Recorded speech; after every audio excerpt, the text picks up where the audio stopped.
राम जी बड़ा बड़ा लंका जलाया गया, ये हुआ, ये सारा चीज। लेकिन जब वनवास काट के जब वो घर आए तो सबको पता है कि सीता जी 83 दिन तक लंका में थी। लेकिन रावण को श्राप भी तो था कि अगर वो सीता जी को गलत नियति से टच भी करता है तो भस्म हो जाएगा। पूरी दुनिया जानती थी कि सीता जी एकदम पवित्र है।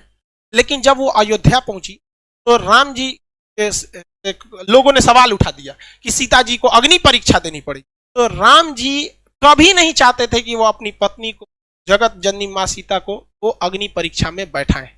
लेकिन समाज में आकर उन्होंने कहा कि 90% लोग को विश्वास है कि एकदम पवित्र है।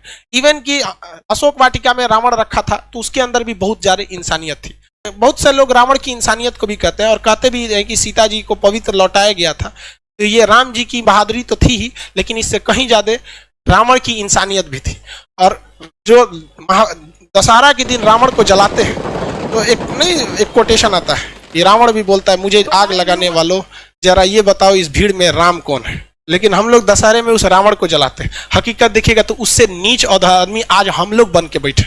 लेकिन राम जी अयोध्या आए ना, 90% लोग खुश थे कि आज हमारे मर्यादा पुरुषोत्तम राम आ गए। लेकिन उस समय भी लोग की कमी उंगली उठाने की नहीं थी। लोगों ने भगवान पर उंगली उठा दिया और भगवान ने सोचा कि चलो ना हम अग्नि परीक्षा दे देंगे। जगत जननी माँ सीता तो पवित्र ही है, अग्नि परीक्षा में क्या हो जाएगा, सफल तो हो ही जाएंगे। हुआ भी वही, माँ सीता अग्नि परीक्षा में बैठी। क्या सीता जी को आग जला पाई थी? नहीं। लेकिन हुआ क्या उसके बाद, जब सीता जी आई तो रो दी। मुझे दुनिया से मतलब नहीं था, आपने ही जब हम पे कह दिया अग्नि परीक्षा के लिए तो ये दुनिया मेरे किसी काम के नहीं। वो धरती माँ से जन्मी थी और धरती माँ में समा गई। जो क्या दर्शाता है कि जीवन में आप कितने भी बढ़ जाइएगा, लोग आप पे उंगलियां जरूर उठाएंगे। जब राम जी को नहीं छोड़ा लोगों ने उंगली उठाने में, तो हमारी और आपकी क्या औकात है कि राम जी अगर उन 10% लोगों को डांट देते ना, चल भाग यहां से, तो माँ सीता को अग्नि परीक्षा नहीं देनी होती।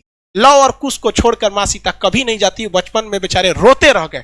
इसलिए अगर 2 कौड़ी के लोगों को अगर खुश करने के चक्कर में रहेंगे तो आपका अपना जीवन बर्बाद हो जाएगा। राम जी का पूरा परिवार बर्बाद कर दिया इन 2 कौड़ी के लोगों ने वहां पर।